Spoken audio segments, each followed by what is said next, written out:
Mga aksayan, share ko lang sa inyo kung paano magkabit ng hazard sa Honda Click 125.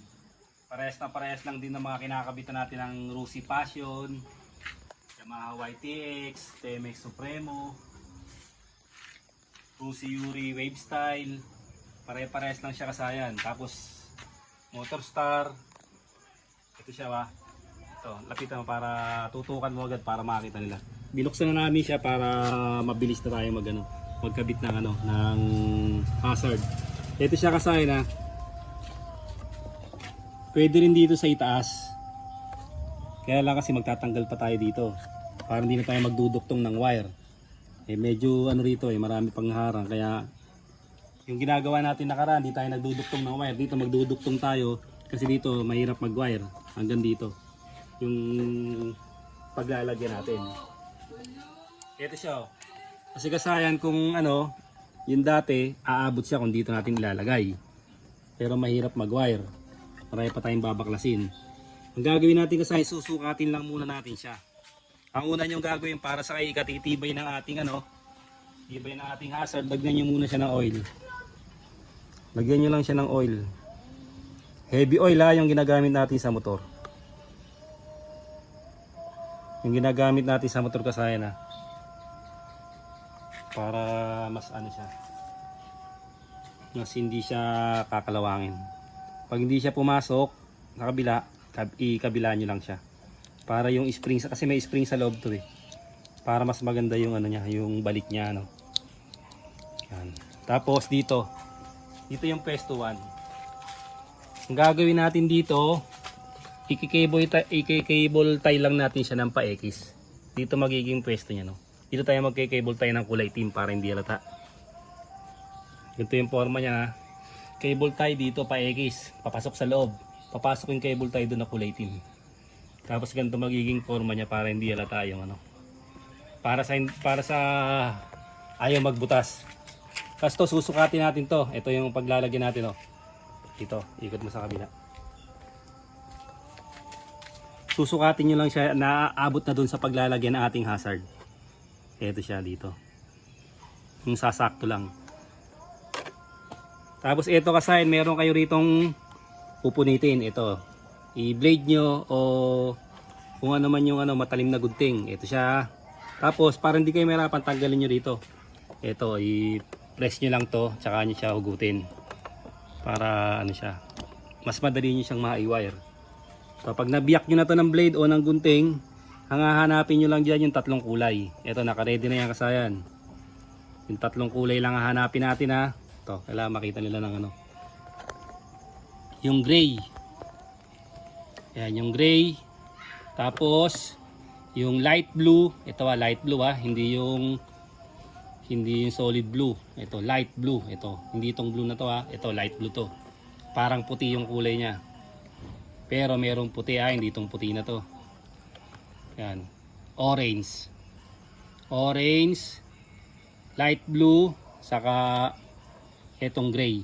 Ito yung lalagay natin sa hazard switch.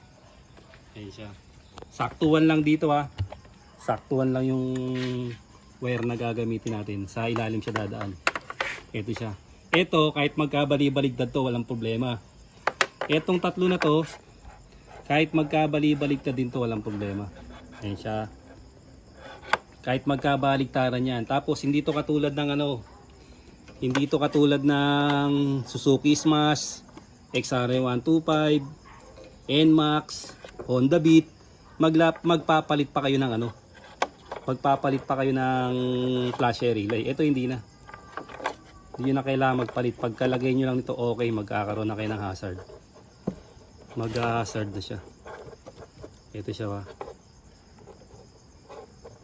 Yang tatlo na yan na kulay. Orange, kaliwa, signal light sa kaliwa. Light blue, signal light sa kanan. Tapos yung gray, yun yung supply. Signal light supply. Ayan, pansinin nyo kahit magkabali-baligtad dyan, walang problema. Kahit saan mapunta yung mga wire na yan. Hindi nyo kailangan gitna-gitna, gilid-gilid. Hindi ganun yun. Basta lagay nyo lang siya.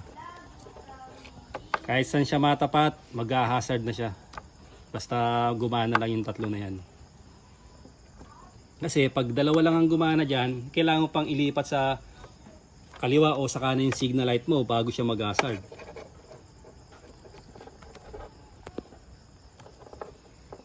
Masaya na yung tatlong kulay na yan.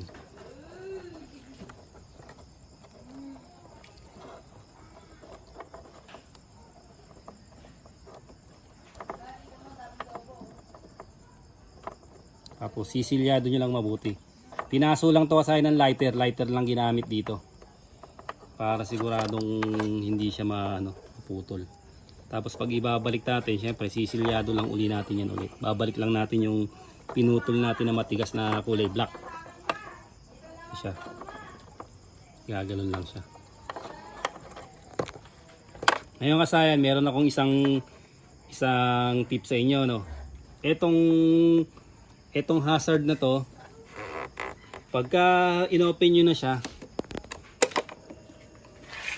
kahit hindi pa siya nakalagay sa kahit hindi pa siya nakalagay sa switch, pansinin niyo, ito. Kahit hindi pa siya nakalagay sa switch, mag-hazard na siya. Ito, tingnan mo yung hazard, tapos hanggang likod.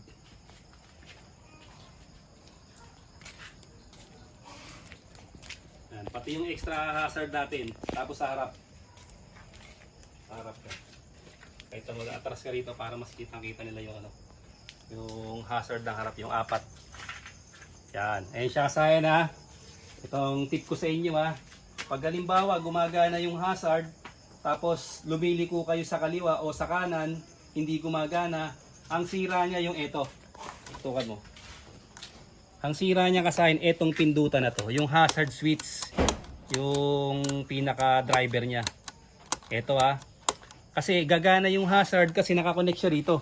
Ito siya oh. Ngayon, pansinin nyo ha, nakakonect siya dyan, kaya gumagana na siya.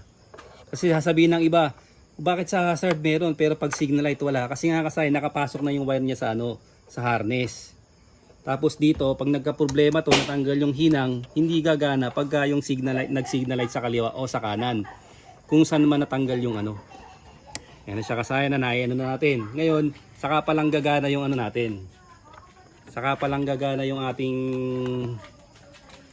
hazard switch.